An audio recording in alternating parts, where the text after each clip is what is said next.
Hey, what's up, guys? I'm Steve. Welcome back to the channel. Welcome back to another video. If it's your first time stopping by the channel, make sure the mic is on. Hit that subscribe button. Trust me, you won't regret it. You're a returning subscriber. As always, guys, welcome back. As you guys well know, I just got back from Memphis, and I was sitting here, and I wanted to make another video. And I was thinking about something last night when I was laying in the bed about the Tyre Nichols situation, and I figured it'd make a good video and something to share with you guys, my subscribers.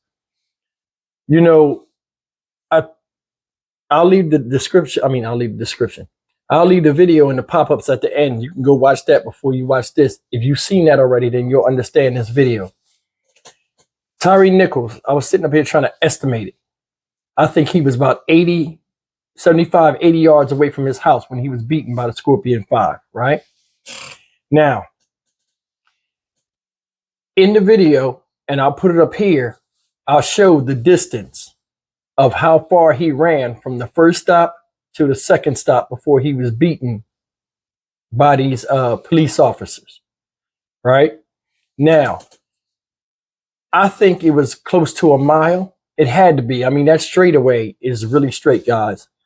And I also showed in another video how when he ran around the corner, when they were chasing him on foot after he got tased, how he disappeared so fast.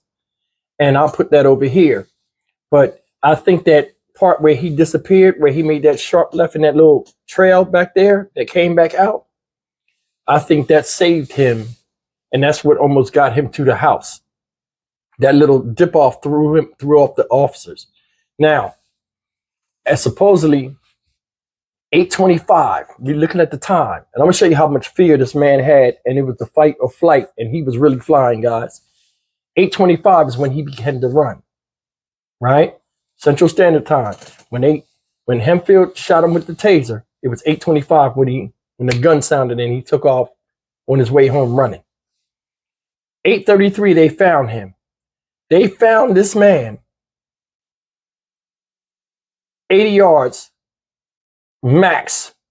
You know, I said 100 in the last one. 80 yards away from the house, his mother's house where he lived. And they ran him down.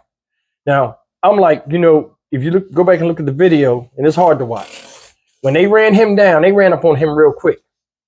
I didn't take into consideration the distance Tyre Nichols ran. So he was winded already. So it's like this man almost ran until his heart burst because he didn't have nothing else in him to get away from the police officer. Now, when they caught him, another thing I want to bring up, they didn't see the camera. And the reason why they didn't see the camera is the street light that the camera was on directly under it. They didn't see the blue blinking light because it was one of those orange industrial, like in Tennessee, I mean, Memphis when I was there, a lot of their street lights were that orange, you know, like they used to be, now that most of them are like LED white lights, the street lamps. But remember the older lamps where they would have that orange tinge to them? I think the blue, because the way where it was, the light was pictured over the street and was coming down, the refraction of the light, they couldn't see that blue.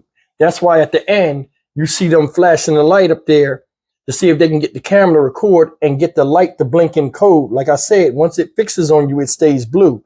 That's why they were doing that.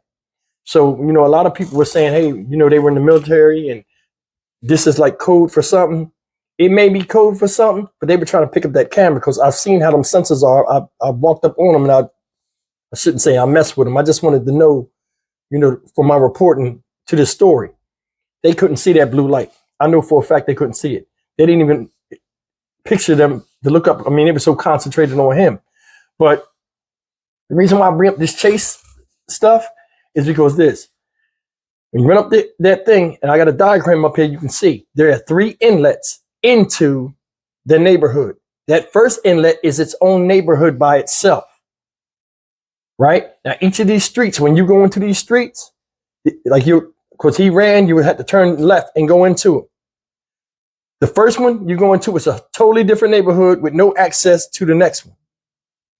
Now, once you go through and you turn into the neighborhoods, the streets branch off and they're all cul-de-sacs. So you can't go, it's no throughways, no outlets. So you go in a street, cul-de-sac, come back out, go up another time, street, cul-de-sac. That's how the whole thing was, because we had a hard time getting in there when I was trying to find where he was living and get to the spot he was at. The GPS was messing up. Now, this is why I think he almost got away and why they couldn't catch him. Because in my other video, I said, I think they rode right past him. They did run right past him. And this is why I know they ran right past him. When he left, right, it was some minutes. So we took off running. He did that cut. They was all fat and out of shape. They ran, they looked. By the time he got out and then ran back to the part where he would be in view, you know what I'm saying? Because remember, they did mace him. So he was running kind of until that wore off, kind of slow. So while he stood there and looked at him, and Hemphill said, oh, I hope they stomp his ass. He was still on that part coming back. After he turned off, he was on that part coming back. And if they stood there just a little bit longer, they would have saw him, and then they would have been able to catch him.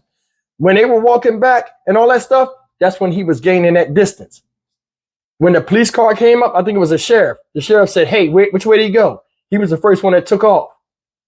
Took off after him. Then you had the other car with Tadarius Bean, Justin Smith, and Emmett Martin take off after him. Right? Now, they're the ones that caught him, but this is how I think they caught him. When the sheriff took off, right, he most likely went right in the thing. By that time, he was already past that first exit. So he went through there. It's all cul-de-sacs. He got to go through all them cul-de-sacs. Why he doing that? Tyre Nichols going up the street. He come in Martin and them. By the time they caught up to him, he was already turning. They saw him turning on that street, which is near Castlegate, where he got caught. That's when they jumped out on foot. A couple of them jumped out on foot and caught him right at that spot when he was close to the house. That's why he got to the point where he was almost there. That's why when he was laying on the ground and he was saying, Mom, come quick. Mom, come out. And I'm like, why is he calling for his mom? Because the way the camera view looked, it looked like those houses were far away. They weren't. Another thing is, I said something the other day when I made this video, and things cycle through my mind. And it's like, it's not discrediting what I said before, but it's only enhancing. I want you guys to really think about this. Remember I said there got to be more than one witness? It has to be.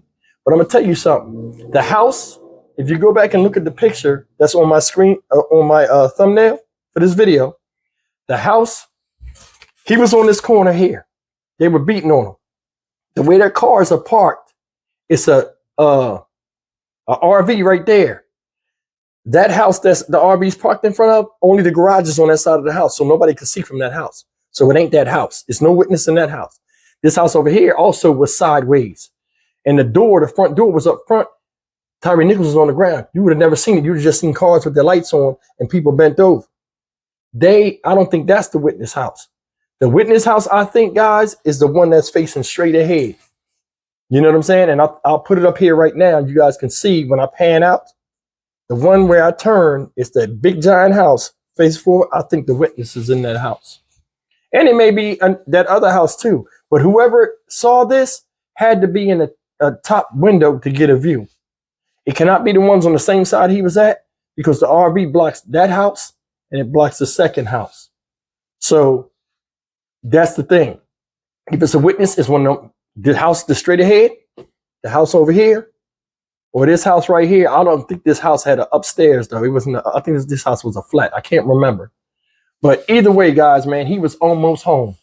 He almost made it. And that's a terrifying thing. Seeing, because I looked down the street, I seen the house and all of that stuff, from my investigation. And just to see that while you're getting your ass beat. And you can't make it. So it's a sad thing, man. We're going to see what happens May 1st with these police officers. But I mean, guys, like I said, it's not the last time I'm going to be in Memphis. I'll be covering this whole trial, all 5 of these idiots and whoever else is left.